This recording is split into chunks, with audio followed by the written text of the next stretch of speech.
Welcome to this episode of Chatting with Staxx. I'm your host, Bill Staxx, and today I got Anastasia.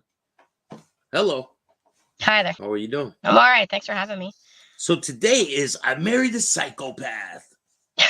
I found you on TikTok, and I seen your story, and I was like, I could give her a platform to tell her story and get the word out there that you married a psychopath, and we could see what's can transpire from that. So you want to introduce yourself to the people, and we'll get into how you married a psychopath. Yeah, absolutely. So I have a platform on TikTok. It's toxic_love 2022, where I am trying to spread the word about my abuser, because he is still out there right now, free, abusing other women. And I'm just trying to save other women from the same fate that I had with him. How was your life before you met him? It was great. I was living on my own. I had my kiddos. I was teaching, or I was a paraeducator. I was going to college. I was doing well for myself. I was independent. Um, I met him when I was 26, and he was 40. That should have been a red flag. How did you meet him? How? It actually online on POF. I met him, which is like a dating site. And we met up the first time for like 2 minutes because he was running late. I had to go get my kids, but we made a connection and decided to just build off that. And the next thing I know, we went on one date and he spent the night and then just never left. Oh, that's how it happened. You guys go on a date and then he just never leaves. But it was good at first, right? In the beginning? Yeah. So he's a narcissist. So basically what they do is love bomb you. And he kind of made it feel like this whole fairy tale dream. He spent all his time on me. He texted me every second of the day. He was just consumed by me. He, bought me nice things and took me out and, made me feel like he loved me and just like could not live without me. And that happened very quickly. Within 2 months, he had proposed to me. Yeah, and within 6 months we were married. So wow. And then once you get married, you feel like you're trapped, right? Yeah, and he planned it that way. Looking back, I realized like he thinks that's his MO, that's his pattern. He'll get with somebody and move very quickly, even marrying them, and then trap them, isolate them, move them, and then they are just trapped. They can't get out of it. He's extremely abusive. Was there any signs before you guys got married? Yeah, there was red flags, all the red flags. I just painted them all green, unfortunately, because I was naive. I was young.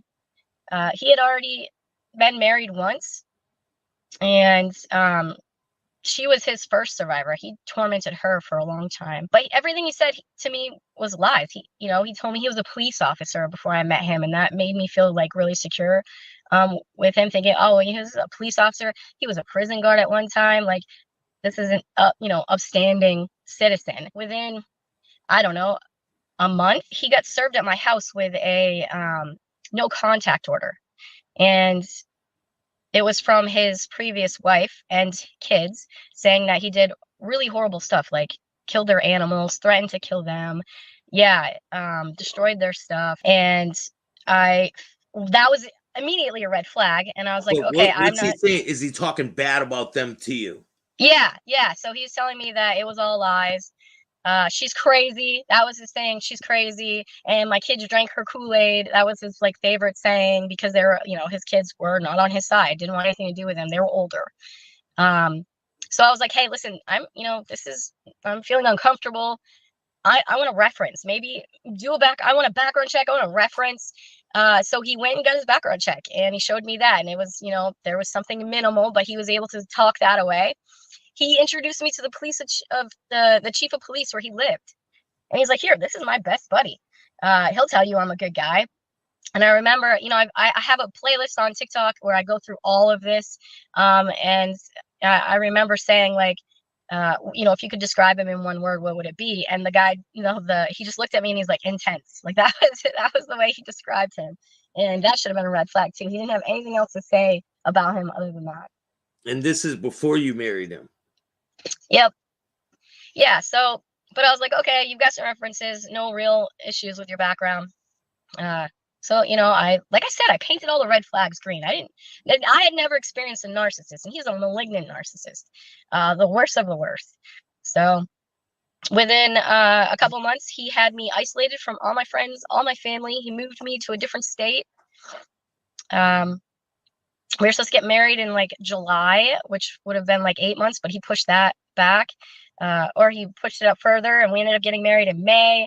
And then it just really just went downhill from there. What was the first like signs after you get married that this is the wrong guy for me? What was? He became very violent. Can you explain the situation to me? Yeah. So I was standing in my kitchen. I think I didn't do the dishes or something. He came home. He made a comment, and I kind of stood up for myself. And next thing I know, I was on the floor. And he was really angry. Like he had knocked me on the floor and was like, get up, go get in the truck. Cause we lived in an apartment and we were in the second floor. And like looking back, I know that he was isolating me in the truck so people couldn't hear. So I followed him down into the truck. And as we're driving, he starts backhanding me several times and gave me 2 black eyes, broke my nose. And this was days before I had to go to mediation for my kids. So when we moved out of state, I filed for custody. And part of that is, you go to mediation, you work out a parenting plan. And so that was coming up in a few days. And now I had these really black eyes and a busted, swollen nose. And I remember getting home and he's like, I'm going to go to work. I marked your tire. Don't go anywhere. I'll know. If the landlord comes, don't let her see your eyes. I was supposed to get my kids. It was a Friday. I was supposed to get my kids that day. I had to text their dad and say, hey, I don't feel well. I can't come and get them because I couldn't let them see me like that. And at that point, that's when I started to feel like, oh man, I really screwed myself. Like, I don't know how to get out of this. I am isolated. I feel trapped. He is very obviously very dangerous. But he always had a way of like talking incessantly until he made me feel like everything was my fault and I was in the wrong. And so he had me like so brainwashed that even after he hit me, I'd be like, oh damn, yeah, that was my fault, my bad. Like he just has this way of talking. He doesn't ever stop talking. And he's a big guy, you said, right? Yeah, he's a very big guy. So I'm like 5 foot, not even. And he's 6'2", 300 pounds. He was a very large dude. And so what happened with the mediation thing? Did you end up going? So, that happened like on a Friday. We had mediation on Monday. That morning, he took the day off and was like, let's go get your makeup done. So he tried to buy me makeup to cover it up. And I didn't know what the hell I was doing. I don't wear makeup. So, it looked terrible. So he's like, all right, let's just go get it professionally done. So we went and got it done. And I remember walking into the salon or whatever, and the woman looked at me and like just immediately you could tell she wanted to cry. And he just acted like he didn't have a care in the world. He wasn't scared of getting in trouble. He knew that I wasn't going to say anything. And we sit down and she starts doing my makeup. He gets up to go to the bathroom and immediately she's like, please let me call the cops. Please don't leave with this man. And I was just so delusional. I was like, oh, he's a good guy. It doesn't happen all the time. Everything's fine, I promise. And yeah, so she did my makeup and then we left and went right to mediation. And he just reminded me, like, don't touch your face, don't cry, just get through it as fast as you can. The plan was to have my kids for the week, let their dad have them for the weekends. But at this point, after that happened, I realized like this is not a good situation. I need to just let their dad have them until I can figure out what the hell I'm doing, how to get out of this. So yeah, you shouldn't have your kids around this guy that's acting crazy. Yeah. And at that point, like I said, I was completely isolated. I didn't know how to get out of it. And every time something happened, we would make up and, he'd tell me, oh, I'm not going to do it again. I love you. And like have me thinking like, oh, okay, it's going to get better. But it didn't. So after that situation, what's the next thing that happens? So my brain is really fuzzy. I've been diagnosed with PTSD, and part of that is just really bad memory. So dates and stuff I cannot remember, and stuff gets a little foggy. But basically, we end up moving. So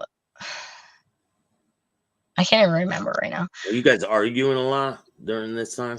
Yeah, no, it would get to the point where like things would be fine. It was like this cycle, like things would be fine. And okay, so something else happened, another physical altercation. I ended up leaving him. And like that was a pattern with him. We would just something would happen and I would get away for a little bit. He would like get me to come back. And that happened like, I don't know, 6 or 7 times.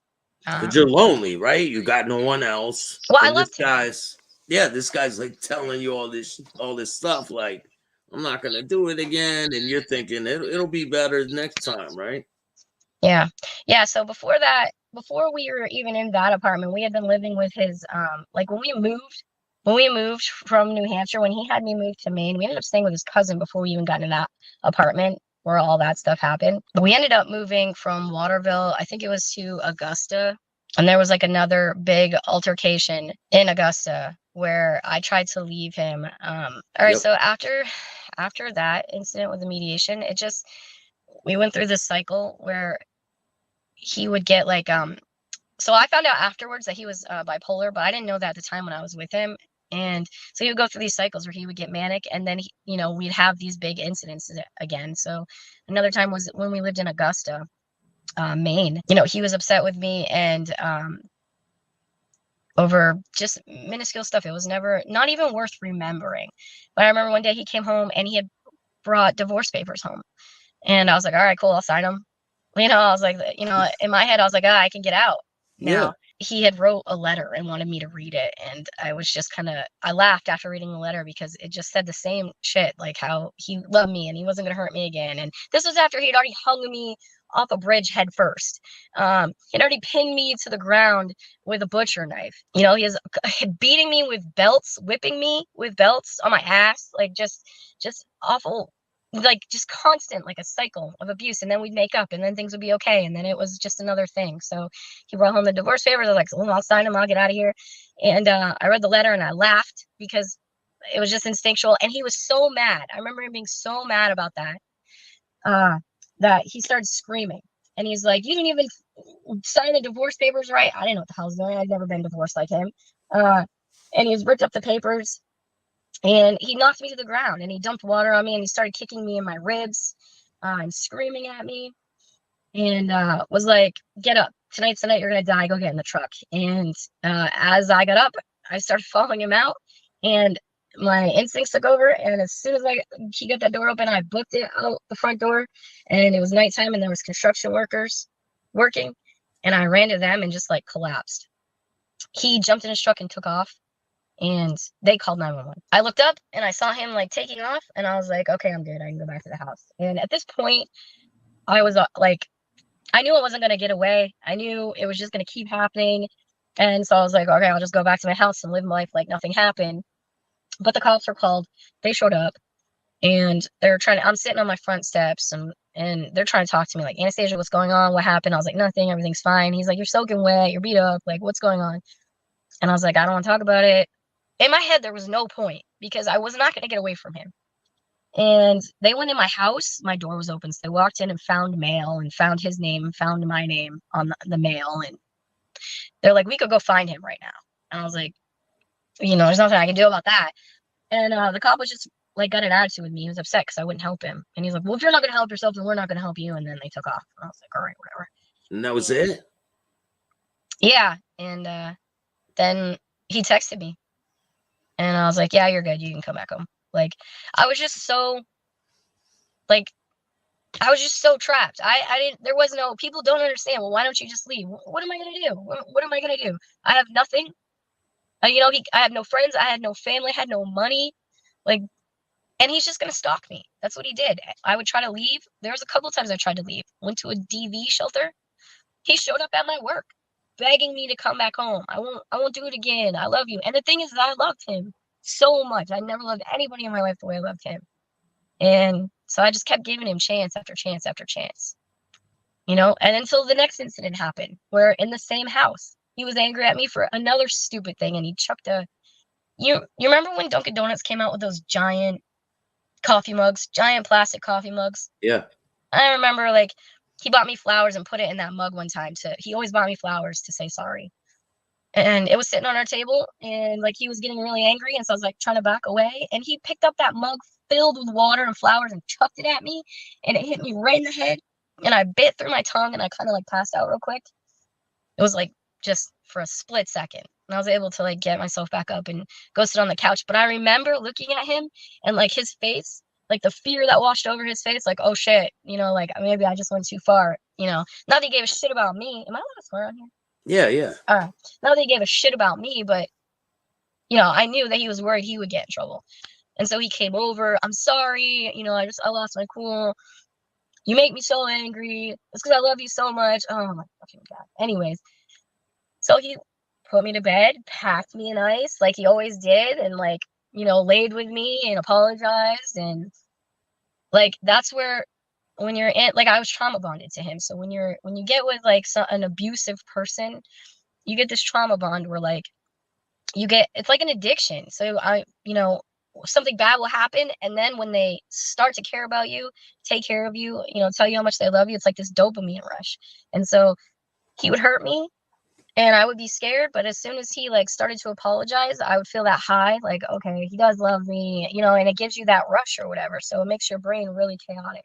And so He that's me. hasn't been in trouble yet. He hasn't been arrested.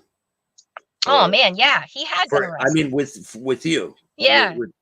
He's been Yeah, he arrested had. See, some like, of the time. my brain blanked out there. So, like, one of the first times he was arrested was before we got married, and we just moved into a new apartment.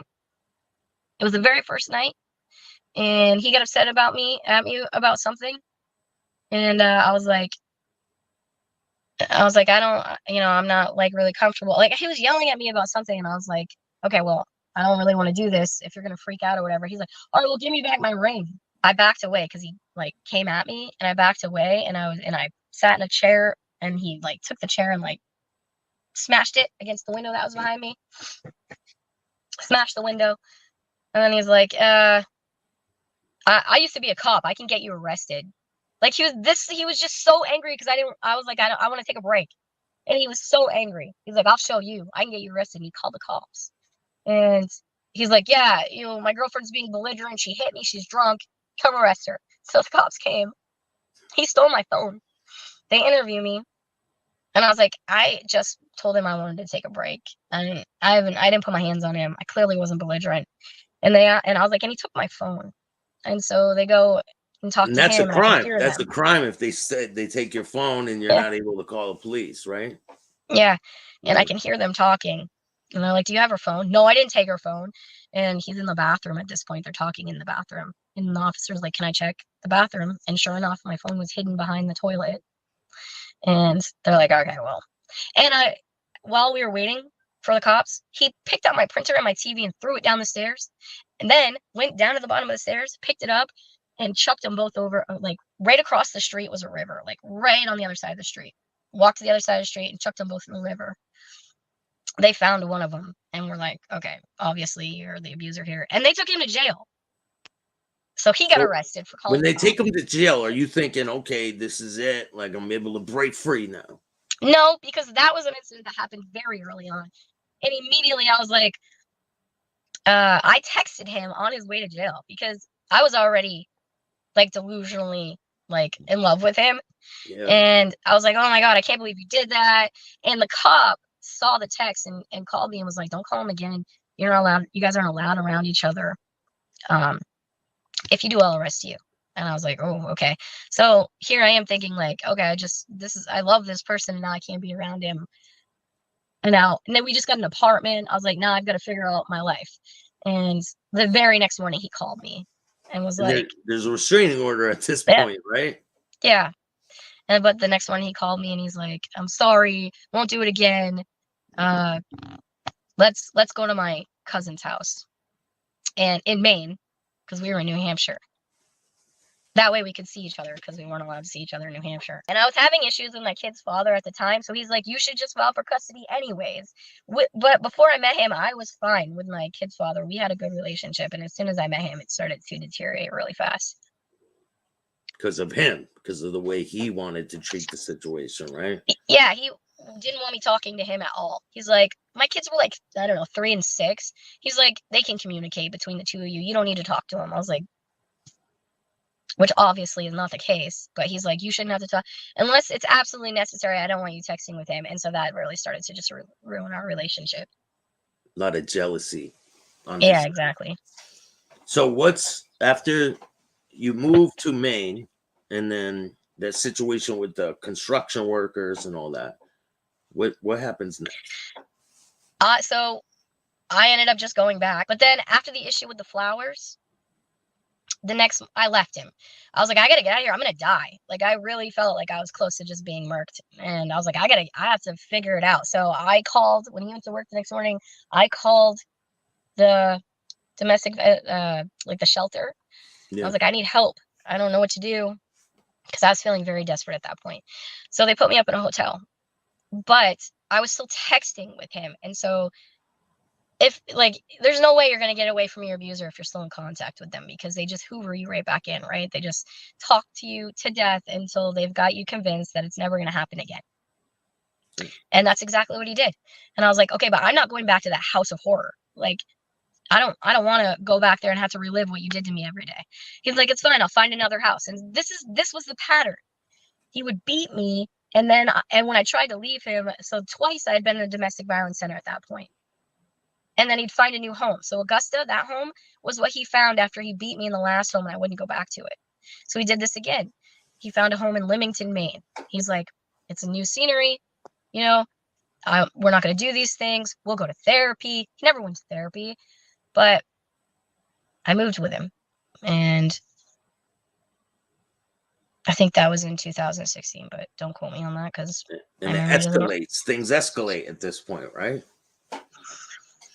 Yeah, so we're living in Leamington, and I start noticing some other red flags that I just painted green, which is my biggest regret in life, and that is his interactions with my 7-year-old at the time. There was one moment where I went upstairs and she was sitting in bed with him, and he had his shirt off, and it was like a very, like she had just gone upstairs. It hadn't been long. I was just following her up there, and it was bedtime, and I went to her room and she wasn't in there. I was like, what the hell? So I go to my room and she's sitting in bed with him, and I was like, what's going on? Oh, she just wanted to hang out with me until you got up here. And she seemed fine. Like, she didn't seem scared or anything. I think it was like a whole 30-second ordeal. So nothing had happened, I don't think, at that point, but it was the start of something. And so I was like, okay, go get bed. I noticed that he started being closer with my daughter than he was with my son. He was buying her things. He was getting, like, when he would leave, he would ask her to go with him, and she would just volunteer. She'd be excited to go with him at first. And I was like, okay, he's just stepping up. He's, playing that dad part. I was like, this is really great. And then I got to the point where she didn't want to go with him. And I was like, oh, she just wants her independence or whatever. And I didn't think anything of it. So she was 7 then, right? So it seemed like things had calmed down. Like, I wasn't seeing those incidences anymore for a while, until we got to Windham, when we moved again to Windham, Maine. But before I get to that part, a lot of stuff happened in Leamington. We got pregnant. Like, he had a vasectomy. He ended up going and getting a reversal. And he's like, well, we'll start a family and we'll settle down and, things will be great. And, he blamed part of the reason why he was so angry all the time is because his kids turned against him. He's like, I'll just go up to the ocean and I'll think, I'll just say goodbye to my kids in my head. He's like, I just need time to think. I'll let it go and we'll move on. And those things won't bother me anymore. And he did. And he came back and things went well for a while. Yeah. Until they didn't.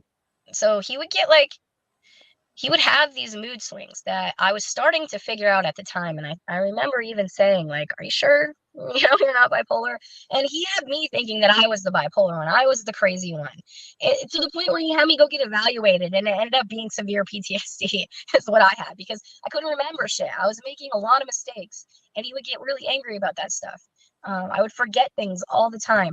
But he would do things to me like, when he would get angry and he would hit me, afterwards he would scream at me for hours, sometimes until like 3 a.m. Like, why did you make me do this type of stuff? Yeah, yeah.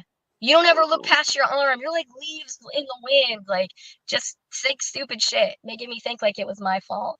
And to the point where like he would talk and I wouldn't be able to understand what he was saying. It was like my brain was, I know it was my brain protecting me, but my brain would shut off. And I'd be like, Ron, I cannot understand the words that are coming out of your mouth. And it was because I was so absolutely stressed. And then he would stop for a little bit. But he always kept me sleep deprived. You know, that's one of the things that they do is so that they can have more control over you. And I thought like when I got pregnant, like he would calm down, like things would get better. Like he wouldn't put his hands on me, but that was not the case. So he was putting his hands on you while you were pregnant? Yeah. Yeah. I honestly don't know how I didn't miscarry with our first baby, because he did things differently.